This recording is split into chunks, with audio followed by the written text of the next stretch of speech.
Наранбаяр сайдыг ажиглаад байхад энэ сайд болсноос хойш боловсролын салбарыг улс төржүүлж аж ахуйн чанартай ажлыг чинь бол улсын хурлын гишүүд хийгээд өгчөж байгаа. Сая ган үе гишүүн ч гэсэн хэлээд гарлаа. Тойргийнхаа асуудлыг.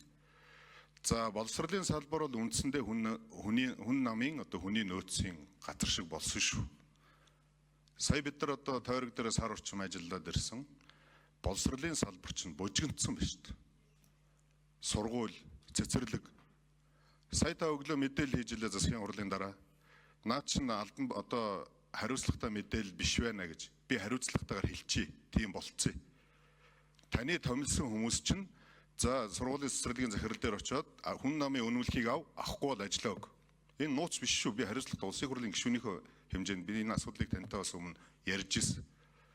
Тийм учраас энэ боловсролын салбарыг за одоо Америкийг та бүхэн харж байгаа бах одоо ерөнхийлөгчөөс эхлээд энэ боловсролын салбарт ач холбогдлогоо тэгэлжлээ. Хятад улс бол хэдэн мянга хэдэн зуун жилээр энэ боловсролын салбарт анхаарал ирсэн.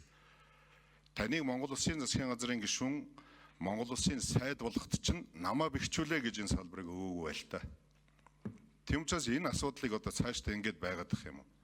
Аж ахуйн чанартай ажлыг чинь улсын хурлын гишүүд таньдар залахгүй хийчихнэ. Та энд ирснээр Монгол Улсын боловсролын чанар ирээдүйн болсон хүүхдүүдийн боловсролд яаж чанартай боловсрол өгөх вэ гэж санаа зовх хэрэгтэй болохоос биш хүн намаа яаж бэхжүүлэх вэ гэж та бодож ажиллах ёсгүй. Тийм учраас энэ асуудал чинь цаашдаа үргэлжлэх юм уу?